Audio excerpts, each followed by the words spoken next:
रही हैं कि ये समय घबराने का नहीं बल्कि सब्र करने का है और बाजार आपकी उम्मीदों पर जरूर खरा उतरेगा। तो इसी दोहरी सिचुएशन पर आज चर्चा के लिए हमारे साथ मौजूद हैं खास मेहमान, इन्वेस्ट शॉपी के सीईओ आशीष कपूर। आशीष, बहुत बहुत स्वागत आपका ईटी नाउ स्वदेश पर। एक बड़ा सवाल इस समय जो मन में आ रहा है वो ये कि जितने एक्सपर्ट से हमने पिछले कुछ समय में बात की वो ये कह रहे थे कि दिवाली तक बाजार नई हाई पर पहुंच जाएगा और चिंता करने की कोई बात नहीं। मेरे जैसे कुछ लोग हैं जिन्होंने शायद बाजार में इस तरह का रुख किया हो और सोचा कि दिवाली से पहले कुछ पैसे बन जाएंगे, पर गिरावट लगातार चल रही है पिछले कुछ समय से। दिवाली की शॉपिंग खराब होती दिख रही है क्या आपको भी? देखिए, ऐसे प्रिडिक्ट करना बड़ा मुश्किल होता है मार्केट का। और इंटरनेशनल फैक्टर्स बहुत हैं जो कि ठीक है, दिवाली का हमारा है, बट जो विश्व भर में जो हो रही है परेशानी वो तो हो ही रही है। दूसरा मेरा मानना ये है कि बहुत देर से हम आउट परफॉर्म कर रहे थे यूएस मार्केट्स और बाकी मार्केट्स को, और इस फॉल के बाद भी अभी भी हम आउट परफॉर्म कर रहे हैं। पर ये है कि अगर पूरी दुनिया में इतना बड़ा अर्थक्वेक आ रहा है, भूचाल आ रहा है, तो आप बिल्कुल आइसोलेटेड नहीं रह सकते और काफी देर तक नहीं रह सकते। तो थोड़ा बहुत फॉल एक तरह से किसी तरह से हम अवॉइड कर रहे थे और हम सब होप कर रहे थे कि शायद हम फॉल के बिना निकल जाएंगे। But that also I think थोड़ा विशफुल थिंकिंग भी था। पर अल्टीमेटली देखो, हर चीज का इफेक्ट आता है, ग्लोबली लिंक्ड है सारा कुछ। हम कहते हैं कि हमारी इकोनॉमी डोमेस्टिक है, वो बिल्कुल ठीक है, इकोनॉमी की स्ट्रेंथ है, बिल्कुल सही बात है। पर ऐसा नहीं है कि हमें फर्क नहीं पड़ेगा, क्योंकि कई कंपनीज ऐसी हैं, ना सिर्फ आईटी की, फार्मा की, जो ऑटोमोबाइल्स हैं, रिफाइनिंग कंपनीज हैं, मेटल की कंपनीज हैं, कई और कंपनीज हैं जो इंडेक्स का पार्ट हैं, जिनका अर्निंग्स एक्सपोर्ट से जरिए आता है, काफी सब्सटैंशियल अर्निंग एक्सपोर्ट से आता है, या ऐसे लिंक्ड है एक्सपोर्ट मार्केट्स के साथ। सो वो सब चीजें इम्पैक्ट करती हैं। तो ऐसा नहीं है कि बिल्कुल ही हम दुनिया से अलग हैं, दुनिया के साथ थोड़ा बहुत चलना पड़ेगा। पर अभी मेरा मानना ये भी है कि एक तरह से काफी देर तक करेक्शन नहीं आ रहा था, तो हमारी जो जो स्टॉक्स के जो वैल्यूएशंस थी वो भी महंगी नजर आ रही थी थोड़ी। तो एक तरह से आप करेक्शन को एक बाइंग अपॉर्चुनिटी भी देख सकते हो, एक तरह से पॉजिटिव अगर व्यू से देखो तो। एक तरह से हमारी जो बाजार हल्के हो रहे हैं, क्योंकि सबसे अच्छे अभी भी आउट परफॉर्मेंस हमारी बाजार की है। जब भी स्थिति सुधरेगी दुनिया भर में, तो बाइंग हमारे यहाँ पे बहुत अच्छी तरीके से आनी चाहिए, इसमें कोई दो राय नहीं। क्योंकि हमने आउट परफॉर्म किया है, ना सिर्फ मार्केट में, इकोनॉमी में भी।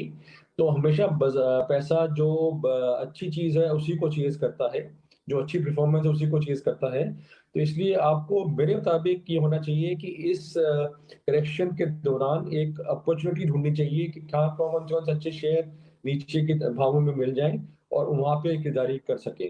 तो आप इस नजरिए से देखिए, तो आपका जो दिवाली की शॉपिंग है, आप बाहर करने की जगह आप स्टॉक मार्केट में कर सकते हो।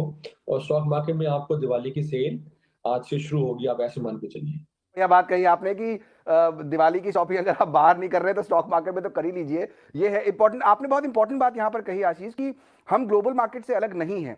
अब मेरा सवाल ये उठता है, मन में आता है कि चिंता कितनी करनी चाहिए। ये जो कहा जा रहा है कि यूएस में अगला साल जो है वो ज्यादा मुश्किलों भरा होगा, 2023 में लोग रिसेशन की बात कर रहे हैं क्योंकि वहां पर इंटरेस्ट रेट धीरे धीरे बढ़ते जा रहे हैं, ग्लोबली बढ़ रहे हैं, महंगाई सब तरफ बढ़ रही है। हमारे भी जो गवर्नर साहब हैं आरबीआई के, उनके पास भी चारा कुछ ज्यादा है नहीं, वो भी इंटरेस्ट रेट बढ़ा रहे हैं। ये जो इंटरेस्ट रेट धीरे धीरे बढ़ते हुए दिखाई दे रहे हैं, उससे जो ये चिंता हो रही है कि अगले साल मतलब अगले 3 से 6 महीने में डिप्रेशन, माफ कीजिए, रिसेशन की तरफ हम बढ़ेंगे। क्या स्थिति यहां से ज्यादा खराब होती दिखती है? आपको ऐसा लग रहा है?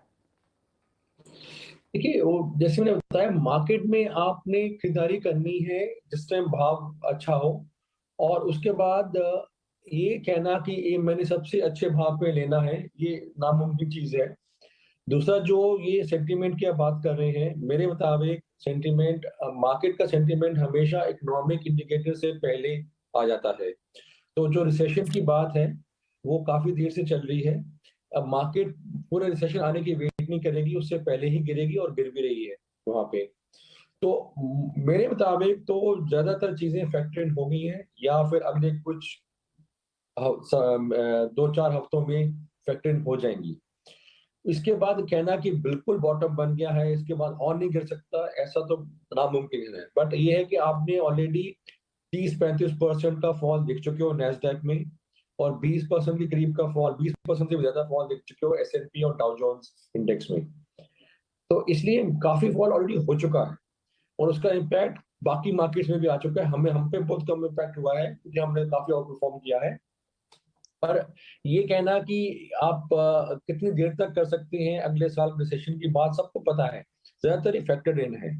और इन द एंड जैसे होता है कि हम कहते हैं कि लास्ट मैन स्टैंडिंग भी गिरता है, तो हमारी मार्केट एक तरह से लास्ट मैन स्टैंडिंग थे क्योंकि आउटलायर मार्केट थी कि बाकी सब एशियन मार्केट्स में हमारे ज्यादा गिर चुकी थी। तो इन द एंड क्योंकि आप कह सकते हो कि हमारे भी सेलिंग का प्रेशर आना था जो आज से शुरू हुआ इन अवे। अभी तक तो हम बिल्कुल रेंज बाउंड थे, तो थोड़ा बहुत और नीचे आ सकता है। पर जैसे मैंने पहले कहा कि आप इस खरीदारी इस करेक्शन का में एक मौका ढूंढिए खरीदारी करने का।